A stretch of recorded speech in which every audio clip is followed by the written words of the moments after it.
आपका टॉपिक है अधात्विक खनिज। अधात्विक खनिज, खनिज का तो आपको इंग्लिश में पता है, मतलब खनिज कहते हैं मिनरल्स को। खनिज किसको कहते हैं? मिनरल्स को। और परसों आपने पढ़ा था कि खनिज में से धातु कौन कौन सी हमको प्राप्त होती हैं। आज हमारा टॉपिक है कि उन खनिज में से कुछ खनिज ऐसे भी निकलते हैं जिनमें से हमको ऐसे ओर्स मिलते हैं जिसमें से हमको अधात्विक खनिज प्राप्त होते हैं। अधात्विक, देखिए अधात्विक यानी कि इंग्लिश में कहेंगे नॉन मेटालिक। ध्यान दीजिए, मेटालिक मिनरल्स वो होते हैं जो आसानी से इलेक्ट्रॉन लूज करते हैं, उन पर पॉजिटिव चार्ज आ जाता है, जो इलेक्ट्रिसिटी कंडक्ट करते हैं, जिनमें इलेक्ट्रिसिटी दौड़ती है।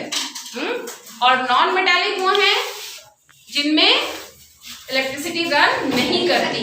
एक्सेप्शनल केसेस की बात अलग है, ठीक है, कुछ एक्सेप्शनल केसेस हैं उनमें ऐसा होता है, लेकिन मेजॉरिटी ऑफ नॉन मेटल्स जो है वो इलेक्ट्रिसिटी कंडक्ट नहीं करते। और मेटल्स में शाइनिंग होती है, जैसे आपका लोहा है, सोना है, चांदी है, ठीक है, लेकिन नॉन मेटल्स में शाइनिंग आमतौर पर नहीं होती है, ये इनकी पहचान है। तो आज हम बात करेंगे अधात्विक खनिजों की, जो हमको खनिज अधात्विक प्राप्त होते हैं। आपकी बुक में दिए गए हैं अभ्रक। पहला दिया गया है अभ्रक। कौन सा दिया गया है? अभ्रक। अभ्रक, इसको माइका भी बोलते हैं। क्या बोलते हैं? माइका। देखिए, अभ्रक को माइका भी बोलते हैं, MICA, माइका। क्या बोलते हैं? माइका। इसकी क्या खास बात है माइका की? ये ट्रांसपेरेंट होता है।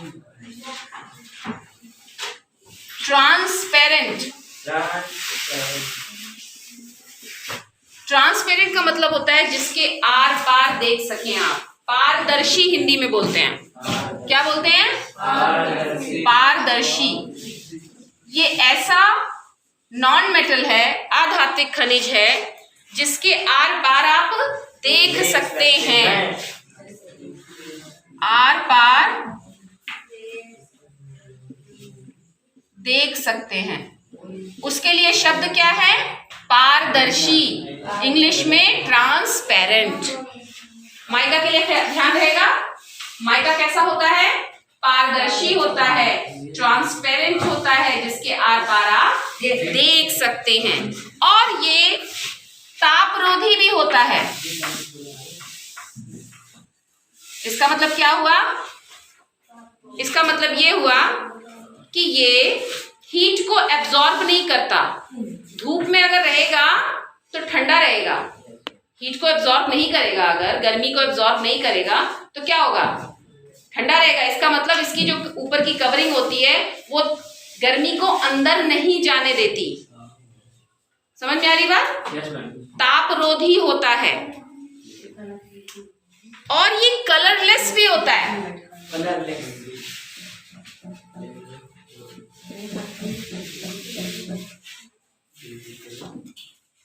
कलरलेस, ठीक है, कलरलेस होता है। और दूसरी चीज है, हल्के पीले रंग का भी मिलता है।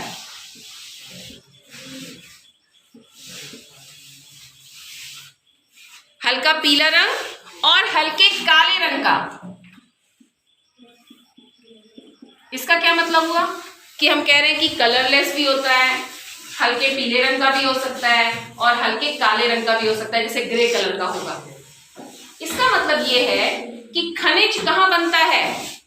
खनिज पृथ्वी के अंदर बनता है, ठीक है। पृथ्वी के अंदर प्रेशर और गर्मी से ये इसका निर्माण होता है। समझ में आ रही बात? तो अब गर्मी, प्रेशर कहीं पर ज्यादा कहीं पर कम, गर्मी कहीं पर ज्यादा कहीं पर कम, गर्मी कहीं पर ज्यादा कहीं पर कम, ठीक है। तो जब प्रेशर और जो हीट होती है वो डिफरेंट तरीके से इसको प्राप्त होती है, तो इसके कलर में भी फर्क आ जाता है। तो कहीं कलरलेस मिलता है, कहीं पर हल्के काले रंग का मिलता है, कहीं पर हल्के पीले रंग का। ठीक है। दूसरी चीज है कि बिहार में जो माइका पाया जाता है उसको कहते हैं लाल रूबी। क्या कहते हैं?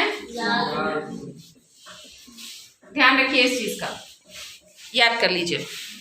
बिहार में जो माइका पाया जाता है बहुत अच्छी क्वालिटी का, क्वालिटी पे भी हो जाती है ना अलग अलग, डिफरेंट प्रेशर और डिफरेंट हीट की वजह से, क्योंकि कलर भी देखो चेंज हो गया है ना, कहीं कलरलेस मिल रहा है, कहीं ब्लैक हल्का काला मिल रहा है, कहीं पीला हल्का मिल रहा है, तो उसी की वजह से इसकी क्वालिटी में भी फर्क आ जाता है।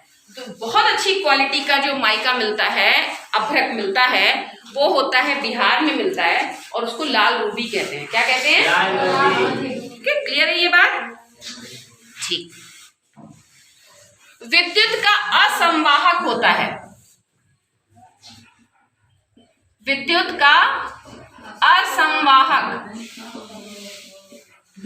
इसका मतलब इसमें इलेक्ट्रिसिटी रन नहीं करेगी। अभी बताया मैंने आपको कि ज्यादातर आपको नॉन मेटल्स ऐसे मिलेंगे जिसमें इलेक्ट्रिसिटी रन नहीं करेगी।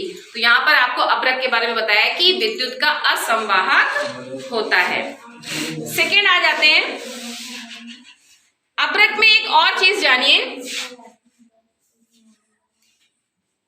कि अभ्रक का अगर कंपोजिशन पूछा जाए, कंपोजिशन का मतलब होता है कि अभ्रक किन चीजों से मिलकर बना है, कि जिसमें से हम सिलिकॉन और ऑक्सीजन अधातुओं को प्राप्त करेंगे, तो उसको कहते हैं जटिल सिलिकॉन यौगिक।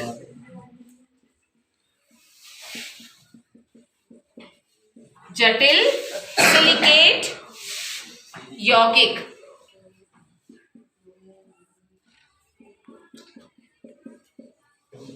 फिर इसको जटिल प्रक्रिया से गुजारेंगे और इसमें से क्या प्राप्त करेंगे?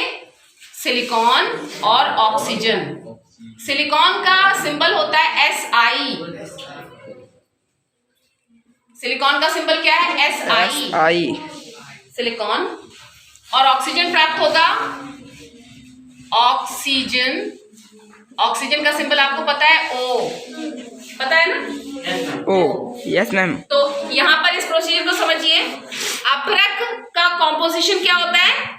इसमें जटिल प्रकार के, कॉम्प्लेक्स प्रकार के, जिनका कोई फॉर्मूला नहीं होता पर्टिकुलर, सिलिकेट यौगिक होते हैं। ठीक है।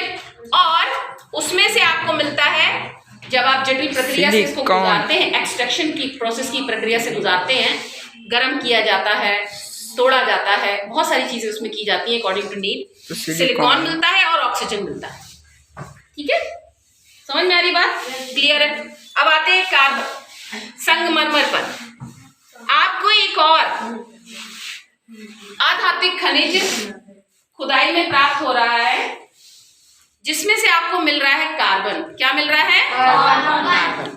उसको आप कह रहे हैं संगमरमर, और एक होता है चूना पत्थर।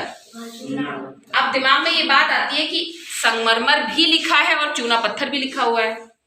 ठीक है, क्या फर्क है दोनों में? फर्क वही है, प्रेशर का और हीट का। दोनों खनिज हैं, दोनों पृथ्वी के अंदर से प्राप्त किए जा रहे हैं, लेकिन अलग अलग परतों पर हैं और वहां पर अलग अलग तरीके से प्रेशर को झेल रहे हैं, हीट को झेल रहे हैं, उसके अकॉर्डिंग तैयार हो रहे हैं। कहीं संगमरमर मिल रहा है, कहीं पर आपको चूना पत्थर मिल रहा है, और उसमें एक बेसिक डिफरेंस होता है जिसको अभी हम लोग देखेंगे। क्या बेसिक डिफरेंस होता है? संगमरमर को आप मार्बल भी कहते हैं। क्या कहते हैं? इंग्लिश में अगर आप कहीं मार्बल सुने तो समझ जाएंगे कि संगमरमर की बात हो रही है। क्लियर है ये बात जी। और अगर इसका कंपोजिशन पूछा जाए, जैसे अभी हमने अभ्रक का देखा, जटिल सिलिकेट यौगिक होते हैं इसमें, यानी सिलिकॉन एटम के यौगिक होते हैं, तो इसमें क्या होता है? रेशेदार खनिजों का समूह होता है। रेशेदार खनिजों का समूह होता है। क्या होता है? रेशेदार खनिजों का समूह होता है।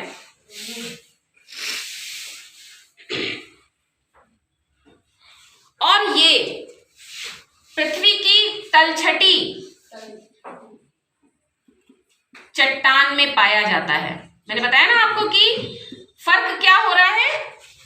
पृथ्वी के अंदर बहुत सारी परतें हैं, तो डिफरेंट परत में पाया जा रहा है। मार्बल कहीं और बन रहा है, चूना पत्थर किसी और परत में बन रहा है, तो उसमें क्वालिटी में फर्क हो गया है, डिफरेंस आ गया है। क्लियर है? और चूना पत्थर आपका जो है वो आपका तलछटी चट्टान में होगा, और इसको कहेंगे मार्बल। जो मिलेगा आपको वो मिलेगा मेटामॉर्फिक चट्टान में। मेटामॉर्फिक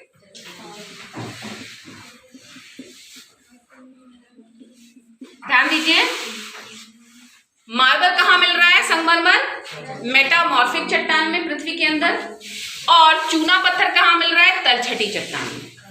फर्क हो गया, प्रेशर में भी फर्क हो गया, और जो हीट मिल रही है उसमें भी फर्क हो गया। ठीक है, क्योंकि चट्टान में फर्क हो गया। दूसरी चीज है, संगमरमर हो चाहे चूना पत्थर हो, उसका अगर हम कॉम्पोजिशन देखें तो मार्बल में कैल्शियम कार्बोनेट होता है, CaCO3। क्या होता है? कैल्शियम कार्बोनेट होता है। कैल्शियम कार्बोनेट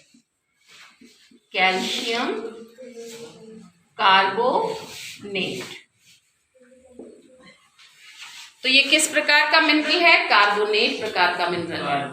ठीक है ना, क्योंकि इसमें कैल्शियम 2 पॉजिटिव और CO3 2 नेगेटिव, 2 इलेक्ट्रॉन इसने दिया हुआ है और इसने 2 इलेक्ट्रॉन गेन किया हुआ है। क्लियर है ये बात?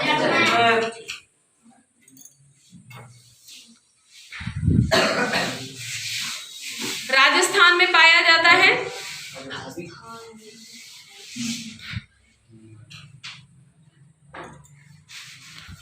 अब ये कैल्शियम कार्बोनेट जो है, चूना पत्थर जो है आपका, ये जीवाश्म से बना है। इसको क्या कह रहे हैं? ये किससे बना है? जीवाश्म। अब ये जीवाश्म क्या है, इसको समझो। अब समझो इसको, जीवाश्म क्या है? जीवाश्म का मतलब होता है कि करोड़ों वर्ष पहले जब पृथ्वी पर भूकंप आया, तो उस वक्त के जो प्राणी मौजूद थे पृथ्वी पर, वो जमीन के नीचे दब गए। जमीन के नीचे दब गए, पेड़ पौधे नीचे दब गए। ठीक, और जब उन पर पर्टिकुलर प्रेशर पड़ा एक समय तक, करोड़ों वर्षों तक, और दबाव पड़ा, तो वो बदल गए किसमें? जीवाश्म में। अब इनको जीवाश्म इसलिए कह रहे हैं क्योंकि जीव जिनमें जीवन था, चाहे पेड़ पौधे हो, पेड़ पौधों में भी जीवन होता है, और जो जानवर होते हैं उनमें भी जीवन होता है। तो ये जब दबे पृथ्वी के अंदर, तो वो प्रेशर और गर्मी से, हीट से उनके अंश में बदल गए, तो उसको कह दिया गया जीवाश्म। क्या कह दिया गया? जीवाश्म। तो ये जो आपको मार्बल मिल रहा है और चूना पत्थर मिल रहा है, ये उन जीवाश्म से मिल रहा है। करोड़ों वर्षों तक जो प्रेशर और हीट उन्होंने बर्दाश्त की, उससे वो इसमें तब्दील हो गए, बदल गए। क्लियर है ये बात? प्राचीन पौधे और जानवरों के अवशेष। तो यहाँ पर जीवाश्म का अगर आपको लिखना हो तो आप लिख सकते हैं कि प्राचीन पौधे जो नीचे दब गए, और जीवों के अवशेष जो मर गए, दब के जीवों के अवशेष। क्लियर है ये बात? कहीं कोई दिक्कत तो नहीं है ना इसे समझने में? ठीक। इसके बाद अगला है कार्बन, हाइड्रोजन, पेट्रोलियम। ये तो नाम आप सुनते रहते हैं। yes, पेट्रोलियम सुनते रहते हैं नाम। पेट्रोलियम जो है फॉसिल फ्यूल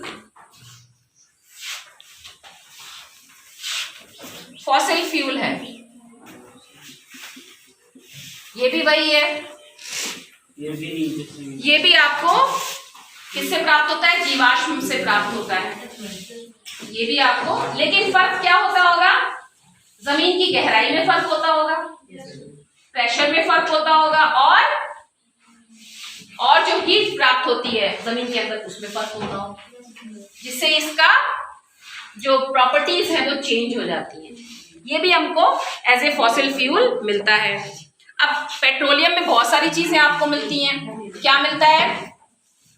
गैसोलीन मिलता है, और क्या मिलता है? केरोसिन मिलता है ना? और क्या मिलता है? डीजल मिलता है, और बोलिए पेट्रोल, और क्या मिलता है? पैराफिन वैक्स,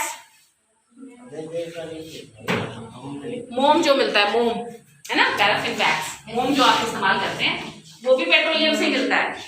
यानी पेट्रोलियम को जब एक्सट्रैक्शन प्रोसेस में डाला जाता है तो हमको बहुत सारे प्रोडक्ट्स प्राप्त होते हैं। पेट्रोल भी मिलता है, डीजल भी मिलता है। इस पेट्रोलियम को काला सोना बोलते हैं, है ना। ये सोने से भी ज्यादा महंगा है। जिस देश में इसका उत्पादन होता है, अगर निकल आता है तो उस देश को बहुत फायदा होता है। क्यों? क्योंकि ये सोने से भी ज्यादा महंगा है पेट्रोलियम। समझ में आ रही बात? क्योंकि सारे देशों को पेट्रोलियम चाहिए। क्या चाहिए? इसके प्रोडक्ट्स चाहिए, पेट्रोल चाहिए, डीजल चाहिए, नेचुरल गैस भी निकलती है पेट्रोलियम से, गैसेस भी निकलती हैं। वो तो एलपीजी फिर बाद में बनाते हैं नेचुरल गैस से, ठीक है ना, फिर बाद में बनाते हो। उसके बाद अब इस पेट्रोलियम में, अब ये जो गैसोलीन है आपका, इसको भी जान लीजिए। केरोसिन तो जानते ही हैं आप, डीजल जानते हैं, पेट्रोल जानते हैं, पैराफिन वैक्स जानते हैं, नेचुरल गैस जानते हैं। गैसोलीन जो है ये भी एक फ्यूल है, लेकिन ये पर्टिकुलरली जो आपके लड़ाकू विमान होते हैं उनमें यूज होता है। ये बहुत हल्का होता है और बहुत जल्दी गैस में बदल जाता है। समझ में आ रही बात? तो इसको, भाई जो लड़ाकू विमान होगा उसमें बहुत भारी फ्यूल अगर आप भर देंगे तो वो इतनी तेजी से नहीं उड़ पाएगा। तो उसमें बहुत ही हल्के से हल्का क्या चाहिए? फ्यूल चाहिए। तो ये जो गैसोलीन है ये आपके लड़ाकू विमानों में, जेट वगैरह में यूज होता है। समझ में आ रही बात? इसको एटीएफ भी कहते हैं, एविएशन टर्बाइन फ्यूल। क्या कहते हैं? ETF, aviation turbine fuel. याद रहेगा ये बात? ये तो आप जानते हैं ना। गैसोलीन को भी याद कर लीजिए, गैसोलीन क्या है।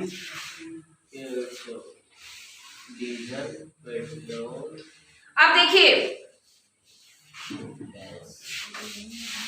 चूना पत्थर की जो हमने बात की थी, चूना पत्थर संगमरमर में कैसे बदलेगा? अगर गर्मी को बढ़ा दिया जाए और प्रेशर को बढ़ा दिया जाए तो संगमरमर में बदल जाएगा। गर्मी और दबाव इंक्रीज कर दें तो क्या होगा? संगमरमर में बदल जाएगा।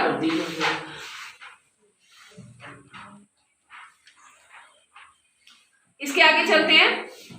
पेट्रोलियम में जब आप एक्सट्रैक्ट करते हैं तो आपको कार्बन और हाइड्रोजन मिलता है। क्या मिलता है? कार्बन और हाइड्रोजन वाले प्रोडक्ट्स मिलते हैं। इसके बाद है आपका कोयला। कोयले का बहुत ज्यादा इस्तेमाल हुआ है पिछले कुछ वर्षों से, ठीक है ना। और उसकी वजह से क्या हुआ है कि हमारे देश में कोयले की मात्रा बहुत कम रह गई है ना। पूरे वर्ल्ड में अगर 150 साल का कोयला रह गया है, पूरे वर्ल्ड में अगर मिला के देखें कि 150 साल का कोयला बचा है जमीन के अंदर, अगर इसी तरह से खुदाई करते रहे तो हमारे देश में 115 साल का कोयला रह गया है। इसीलिए कहा जाता है कि उसका इस्तेमाल इस तरह से करें कि जरूरत के हिसाब से। खनन पर इसीलिए रोक लगाई जाती है ना। हिसाब से खनन होना चाहिए, सरकारी तौर पर होना चाहिए, वैसे नहीं होना चाहिए। क्लियर है ये बात? क्योंकि ये बहुत इंपॉर्टेंट चीजें हैं। ये करोड़ों वर्षों में बनी है, एक दिन में तो बनी नहीं है। करोड़ों वर्षों में बनी तो हमको आज हम इस्तेमाल कर रहे हैं, है ना। तो अब आप सोचिए करोड़ों खत्म हो जाएंगी तो फिर कहाँ से मिलेंगी, कितनी जनरेशन बीत जाएंगी फिर नहीं मिलेंगी आप, ठीक है ना, इसीलिए कहा जाता है। कोयले को अगर देखें तो कोयला जो है जीवाश्म ईंधन है, ये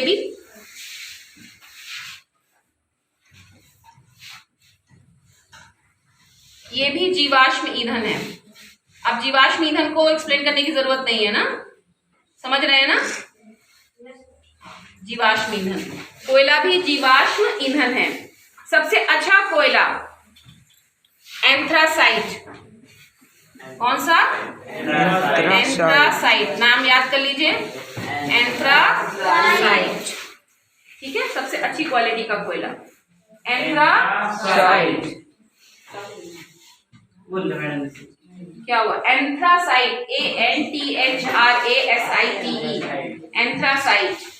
अच्छी क्वालिटी का पहचान क्या है इसकी, इसकी पहचान ये है कि इसमें 80 से 90% कार्बन होता है।